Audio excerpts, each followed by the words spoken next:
अस्सलाम वालेकुम dear students, welcome to 9th math class. उम्मीद है आप सब लोग खैरियत से होंगे। आज हमने चैप्टर नंबर 16 स्टार्ट करना है। चैप्टर नंबर 16 भी आपका थ्योरम्स का है, ठीक है, और ये है थ्योरम्स रिलेटेड विद एरिया, ठीक है। एरिया से रिलेटेड आपके पास थ्योरम्स इसमें डिस्कस किए जाएंगे। सबसे पहले तो आपकी कुछ डेफिनेशंस हैं वो हम पढ़ लेते हैं। ये आपकी बुक का पेज नंबर 244 है। पेज नंबर 244 पे सबसे पहले तो आपकी जो डेफिनेशन दी हुई है वो आपके पास है। यहाँ पे आपका दिया हुआ है ट्राइंगुलर रीजन, ठीक है। ट्राइंगुलर रीजन आपके पास क्या है, लिखा हुआ है कि the interior of a triangle is the part of the plane enclosed by the triangle, ठीक है। कोई भी आप ट्राइंगल लेते हो, उस ट्राइंगल के इनक्लोज मतलब जो उसके ट्राइंगल के अंदर का एरिया होता है, ठीक है, तो वो आपके पास ट्राइंगुलर रीजन कहलाता है। जैसे यहाँ पे देखो तो आपके पास एक ट्राइंगल ए बी सी है, ठीक है, और जो शेडेड पोर्शन है, ठीक है, ये आपके पास क्या है, इस ट्राइंगल के अंदर का एरिया है ना, तो ये आपके पास क्या कहलाएगा, ट्राइंगुलर रीजन। नेक्स्ट लाइन पे लिखा हुआ है कि triangular region is the union of a triangle and its interior, ठीक है, the three line segment forming the triangle and its interior, ठीक है। ये ट्राइंगल आपकी कोई से भी तीन पॉइंट्स को ज्वाइन करने से आपके पास बनती है, और ये इसके यूनियन मतलब इसके अंदर के पोर्शन को आपके पास कौन क्या कहलाते हैं, ट्राइंगुलर रीजन, ठीक है। इसी तरह नेक्स्ट पेज पे आपके पास रेक्टेंगुलर रीजन लिखा हुआ है। रेक्टेंगुलर रीजन क्या है कि रेक्टेंगुलर आपने कोई भी एक रेक्टेंगल यहाँ पे ड्रॉ की ए बी सी डी, ठीक है। अब इस रेक्टेंगल के अंदर जो आपके पास ये शेडेड पोर्शन है, ये आपके पास क्या कहलाएगा, रेक्टेंगुलर रीजन, ठीक है। रेक्टेंगुलर रीजन हो जाएगा। इसके बाद जो आपके पास नेक्स्ट ये थ्योरी लिखी हुई है between the same parallel lines, ठीक है, ये आप लोग अपना रीड आउट कर लीजिएगा। उसके बाद आपके पास एक और डेफिनेशन सबसे लास्ट पेज नंबर 3 पे दी हुई है। If one side of a parallelogram is taken as its base, कि आपके पास कोई भी एक पैरेललोग्राम है, उस पे आप कोई एक बेस जो है वो लेट कर लेते हो। The perpendicular distance from the side and the side parallel to it is called altitude और हाइट ऑफ द पैरेललोग्राम, ठीक है। कि आप कोई भी एक लेट कर लेते हो कि ये आपके पास बी सी बेस आप लेट कर लेते हो पैरेललोग्राम पे, ठीक है, तो उसके जो आपके पास परपेंडिकुलर डिस्टेंस होगा, ठीक है, एक साइड से और उसके पैरेलल जो दूसरी साइड है, तो ये आपके पास जो डिस्टेंस होगा ये आपका एल्टीट्यूड या हाइट कहलाएगा, ठीक है। इसी तरह नेक्स्ट आपके पास एक डेफिनेशन लिखी हुई है यहाँ पे। One side of a triangle is taken as its base, ठीक है, द परपेंडिकुलर ऑफ द अच्छा, वो जो आपकी पिछली डेफिनेशन थी वो आपके पास क्या थी, पैरेललोग्राम की, ठीक है। ये डेफिनेशन जो है वो ट्रायंगल के एल्टीट्यूड या हाइट के बारे में बताई गई है। यहाँ पे भी आप कोई भी एक बेस सेलेक्ट कर लेते हो, ठीक है, और इसका फिर देखते हो कि एल्टीट्यूड या हाइट आपके पास रिमेनिंग पॉइंट से कितनी है। इसको आप एक बार रीड आउट कर लीजिएगा। अब हम आते हैं थ्योरम नंबर 1 की तरफ, थ्योरम 16.11। यहाँ पे चेक करो तो सबसे पहले क्या कहते हैं कि parallelogram on the same base, ठीक है, पैरेललोग्राम आपने ड्रॉ करनी है और आपकी जो बेस है वो आपकी सेम है, and between the same parallel lines are equal in area. आपने इक्वल इन एरिया प्रूफ करना है कि जो भी पैरेललोग्राम आप ड्रॉ कर रहे हो उसका एरिया जो है वो इक्वल है, ठीक है। तो पहले तो हम क्या करते हैं, जो आपकी स्टेटमेंट की पहली लाइन है, parallelogram on the same base, ठीक है, आपने क्या किया, एक बेस ले ली ए बी, आप एक बेस ले लेते हो, ठीक है। उसके बाद आप क्या करते हो, in between the same parallel lines, ठीक है। अब आपके पास क्या है कि आपने कोई भी यहाँ पे पैरेलल लाइंस जो है वो आपने ड्रॉ की, ठीक है। यहाँ पे आपने पैरेलल लाइंस ड्रॉ कर दी। पैरेलल लाइंस ड्रॉ करने के बाद आपने क्या किया, यहाँ पे देखिए, यहाँ पे आपने ए बी ली ना, इस ए बी के यहाँ पे ऊपर बिल्कुल सामने आपने डी ई ड्रॉ ले ली लाइन, ठीक है। तो ये आपके पास क्या है, यहाँ पे पैरेलल है ना एक दूसरे के, ठीक है। उसके बाद आपने क्या किया, इस ए पॉइंट को आपने डी से भी ज्वाइन कर दिया और इस बी पॉइंट को ई से ज्वाइन कर दिया। तो अब आपके पास ये देखें, आपके पास जो शेडेड एरिया वो आपके पास यहाँ पे हो गया। उसके बाद आपके पास क्या है, ए डी जो है यहाँ पे किसके पैरेलल आ रहा है, बी ई के। अब आपने क्या किया, जो ई पॉइंट आपने लिया, ठीक है, इस ई पॉइंट से आपने इस साइड पे लाइन को इंक्रीज किया, ये पॉइंट आपका सी है, ठीक है, और इस सी पॉइंट को आपने क्या किया, बी पॉइंट से ज्वाइन कर दिया। सेम इसी तरह यहाँ पे आपने एक पॉइंट डी लिया और पॉइंट डी को आपने एफ तक बढ़ाया और एफ को फिर आपने क्या किया, ए से ज्वाइन कर दिया। यहाँ पे ज्वाइन करने के बाद यहाँ पे आप देखो, आपके गिवन पे क्या लिखा हुआ है, two parallelograms A B C D and A B E F. अब आप अपनी डायग्राम को चेक करें तो आपके पास इस डायग्राम के अंदर दो पैरेललोग्राम बन रही है। पहली पैरेललोग्राम आपकी कौन सी है, ए बी सी डी, ये आपकी फर्स्ट पैरेललोग्राम है, ठीक है। और दूसरी पैरेललोग्राम आपकी कौन सी है, ए बी ई और एफ, ठीक है।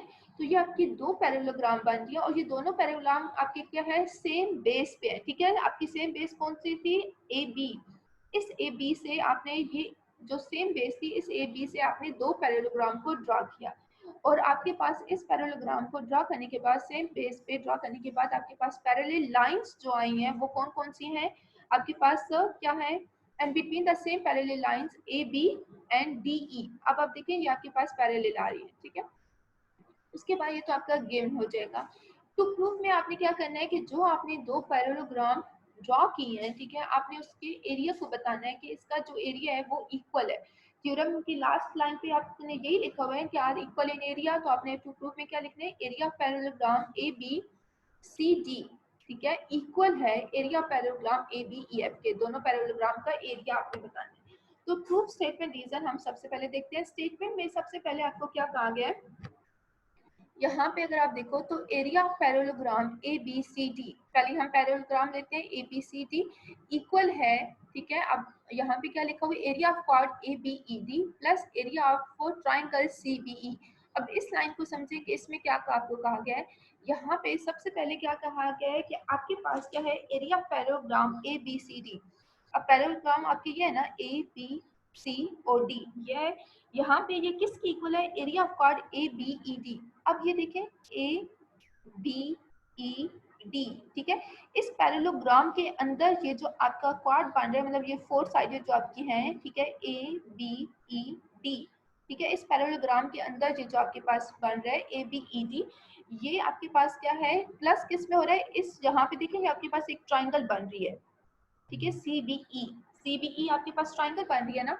तो यहाँ पे इस लाइन पे आपके पास इस इक्वेशन में यही बताया गया कि जो area of parallelogram A B C D है वो किसके इक्वल है, area of quad A B E D plus जो ट्राइंगल आपकी इस साइड पे बनी है इस पैरेललोग्राम में, ठीक है, इस तरफ, तो वो आपने प्लस करना है और वो ट्राइंगल कौन सी है, ट्राइंगल सीबीई। ये आपकी इक्वेशन नंबर 1 होगी। अब आपने क्या करना है, दूसरी पैरेललोग्राम लेनी है और दूसरी पैरेललोग्राम आपके पास कौन सी थी, आपने क्या नाम दिया था उसको, area parallelogram A B E F, ठीक है। अब आपने कौन सी ट्राइंगल पैरेललोग्राम लेनी है, ए बी ई एफ, ये पैरेललोग्राम ले रहे हो, ठीक है। ये पैरेललोग्राम लेने के बाद आपने क्या करना है, नेक्स्ट लाइन पे कहते हैं area of parallelogram A B F equal area of quad A B E D. अब आप देखो इस पैरेललोग्राम में भी, ठीक है, आपके पास जो क्वाड यूज हो रहा है वो ए बी ई डी का ही यूज हो रहा है, ठीक है। इस पैरेललोग्राम में भी आपका जो क्वाड यूज है वो ए बी ई डी का है और इसमें प्लस कौन सी ट्राइंगल होगी आपके पास, ए डी एफ, ठीक है। ए डी एफ आपने क्या करना है, इसमें प्लस करना है। तो ये आ जाएगा इक्वेशन नंबर 2, ठीक है। नेक्स्ट पे क्या है कि आपके पास अब ट्राइंगल्स, यहाँ पे पैरेललोग्राम को तो आपने डिस्कस कर लिया। अब आपकी जो दो ट्राइंगल्स बन रही हैं, हम उन दो ट्राइंगल्स को देखते हैं। सबसे पहले कौन सी ट्राइंगल थी, सी बी ई, और दूसरी आपकी ट्राइंगल थी एफ डी ए या डी ए एफ, ठीक है। तो यहाँ पे अगर आप देखो तो आपके पास पहले लाइन पे कहते हैं कि measurement C B is equal to measurement D A, ठीक है। इसका मतलब है ये देखो, ये सी से बी किसके इक्वल आ रहा है, एफ से ए, ठीक है। सी बी इक्वल किसके है, एफ को ए के, मतलब अपोजिट साइड ऑफ पैरेललोग्राम। जो पैरेललोग्राम के अपोजिट साइड्स हैं वो आपके पास क्या है कि सेम है, इक्वल है। इसी तरह क्या है कि बी ई जो है वो आपके पास किसके इक्वल है, ए एफ के। यहाँ पे देखें बी ई आपके पास किसके इक्वल आ रहा है, यहाँ पे ए एफ के, ठीक है। ये हो गया। उसके बाद आपने क्या करना है कि अगर ये जो साइड्स है अगर ये सेम है तो इनमें जो एंगल्स और बन रहे हैं वो भी सेम होंगे। तो यहाँ पे आपके पास जो ट्राइंगल है, ठीक है, अगर उनके साइड्स और एंगल इक्वल हैं तो इसका मतलब है वो दोनों ट्राइंगल्स भी आपकी क्या होंगी, इक्वल होंगी। तो दोनों ट्राइंगल्स इक्वल होने के का मतलब है कि जो एरिया उस ट्राइंगल के अंदर बन रहा है, जो भी ट्राइंगल्स हैं वो आपस में इक्वल है। तो सबसे लास्ट लाइन पे कहते हैं कि hence area of triangle C B E equal है area of triangle D A F के, ठीक है, इक्वेशन नंबर 3। उसके बाद हेंस एरिया जब ट्राइंगल जो है वो उस पैरेललोग्राम में जो बन रही है, अगर ट्राइंगल्स इक्वल हैं तो इसका मतलब है कि जो पैरेललोग्राम का एरिया है वो भी आपका क्या होगा, इक्वल होगा। तो hence area parallelogram A B C D is equal to area parallelogram A B E F, ठीक है। यहाँ पे आपने सबसे पहले दो पैरेललोग्राम ड्रॉ की, दो पैरेललोग्राम को ड्रॉ करने के बाद उन सेम बेस पे ड्रॉ करनी थी। उसके बाद आपने उससे रिलेटेड जो ट्रायंगल्स बन रही थी उनके उसको डिस्कस किया, और लास्ट में आपने बता दिया कि ये दोनों जो पैरेललोग्राम है वो एरिया में सेम है।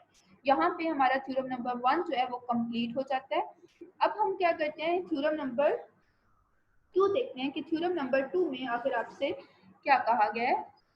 थ्योरम नंबर 2 आपका है पेज नंबर, यहाँ पे बताया गया है आपके पास थ्योरम नंबर 2 16.12 पेज नंबर आपकी बुक है 247। ठीक है, यहाँ पे अब आपने क्या करना है, जो आपका थ्योरम नंबर 1 था वो सेम बेस पे पैरेललोग्राम आपने ड्रॉ किया था। ठीक है, अब आपके पास इस थ्योरम में क्या कहते हैं कि पैरेललोग्राम ऑन इक्वल बेसिस। ठीक है, कोई भी आप दो पैरेललोग्राम ड्रॉ कर रहे हो, पहले पैरेललोग्राम ड्रॉ करोगे तो जितना उसकी मतलब बेस लोगी उतनी ही इक्वल एक और पैरेललोग्राम की बेस लोगी, मतलब इक्वल बेसिस है। And having the same altitude, मतलब सेम आप उसकी सेम हाइट है। ठीक है, और इक्वल एरिया। अब आपने यहाँ पे एरिया को अगेन प्रूव करना है।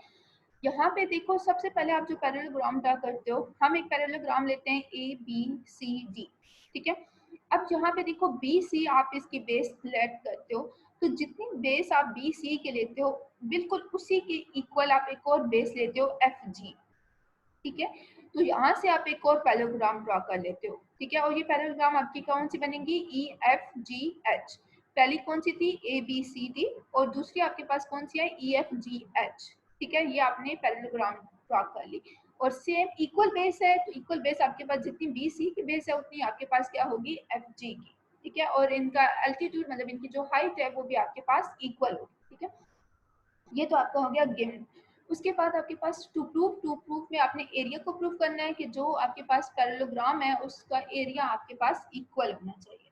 कंस्ट्रक्शन में यहाँ पे आप क्या करते हो कि जो आपका पॉइंट बी है, ठीक है, जो आपके बेस बी सी और एफ जी है, ठीक है, यहाँ से आप क्या करते हो कि यहाँ पे आप एक कर्व लाइन ड्रॉ करते हो। ठीक है, इस पॉइंट बी से आप क्या करते हो, इस ई पॉइंट तक। ठीक है, ये जो आपके सेकंड ट्राइंगल का पॉइंट था ना, ई एफ जी एच, ई सेकंड ट्राइंगल का जो पॉइंट ई है उस ई को आप बी से ज्वाइन कर देते हो। ठीक है, ये हो गया। इसी तरह आप क्या करते हो, यहाँ पे जो आपका फर्स्ट ट्राइंगल का सी पॉइंट है उस सी पॉइंट को आप एच से ज्वाइन कर देते हो, और इसी सी पॉइंट को आप क्या करोगे, डी से ज्वाइन करोगे, और इसी ई पॉइंट को आपको एफ से। ठीक है, ये तो ऑलरेडी ज्वाइन था, ये आपकी कंस्ट्रक्शन में पॉइंट आ जाएंगे। उसके बाद आपके पास प्रूफ स्टेटमेंट रीजन है, तो स्टेटमेंट का पहला पॉइंट तो आपके पास जो गिवन में होता है वही आप लिखते हो। क्या कहते हैं, given parallelogram A B C D and E F G H are between the same parallel. ठीक है, कि मतलब सेम पैरेलल आपस में क्या है, आपके पास ये जो आपके पास पैरेललोग्राम बनी है वो पैरेलल है यहाँ पे। Hence A T E H is a straight line parallel to B C. अब आप देखो यहाँ पे आपने ए डी ई एच जो लाइन ली है वो पैरेलल है आपके पास किसके, बी सी के। ठीक है, तो नेक्स्ट लाइन पे आपके पास कहा गया है कि यहाँ पे आपके पास क्या है, बी सी। आपने कहा था ना कि इक्वल बेस होने चाहिए, तो बी सी किसके इक्वल आ रहा था, एफ जी के। ठीक है, बी सी किसके इक्वल होगा, एफ जी के। लेकिन अगर आप देखो तो एफ जी बिल्कुल इस एफ जी के पैरेलल जहाँ पे देखो तो कौन सा पॉइंट आपका बन रहा है, ई एच। इसका मतलब है कि बी सी जो है वो आपका किसके इक्वल होगा, ई एच के। ठीक है, यहाँ तक हो गया। नेक्स्ट कहते हैं कि B C equal E H and they are parallel. ठीक है, पैरेलल लाइन है आपके पास, तो इसका मतलब है कि E B C H is a parallelogram. अब आपने जो ये कंस्ट्रक्शन में पॉइंट्स लिए थे इनको देखो, तो इसका मतलब है यहाँ पे एक पैरेललोग्राम बन रही है, ई बी सी एच एक आपके पास एक पैरेललोग्राम बन रही है। अब आप क्या करते हो, इनका एरिया लेते हो, तो now area of triangle A B C D. अब आप देखो कि जब आपके पास एक ये पैरेललोग्राम ले रहे हो ए बी सी डी, इसका जब आप एरिया लोगे तो ये आपके पास किसकी इक्वल आ रहा है, ये इस पैरेललोग्राम के ना, ए बी सी एच के। ठीक है, जो आपने कंस्ट्रक्ट की थी। इसी तरह आप क्या करोगे, जब आप नेक्स्ट लाइन पे देखो area of parallelogram E B C H, ये चेक करो ई बी सी एच। ठीक है, ये आपके पास अब किसकी इक्वल आ रही है, area of parallelogram E F G H. ये है ना आपके पास ई एफ, ठीक है, आपके पास जी, और ये आ जाता है एच। ठीक है, आपने जो कंस्ट्रक्ट की हुई थी आपके पास वो पैरेललोग्राम आपके पास दूसरी जो आपकी पैरेललोग्राम थी area of parallelogram E F G H के क्या आ जाएगी, इक्वल आ जाएगी। ठीक है, यहाँ तक। और लास्ट लाइन पे क्या है कि hence area parallelogram A B C D equal है area parallelogram E F G H के, ठीक है, मतलब कि इन दोनों पैरेललोग्राम का जो एरिया है वो आपके पास इक्वल है। यहाँ पे हमारा 16.2 थ्योरम जो है वो कंप्लीट हो जाता है। आपने इन थ्योरम्स को बहुत अच्छे से प्रिपेयर करना है, इनकी रिटन प्रैक्टिस करनी है। कोई भी प्रॉब्लम हुई तो हम अपने नेक्स्ट लेक्चर में डिस्कस कर लेंगे। अपना ख्याल रखिएगा। अल्लाह हाफिज।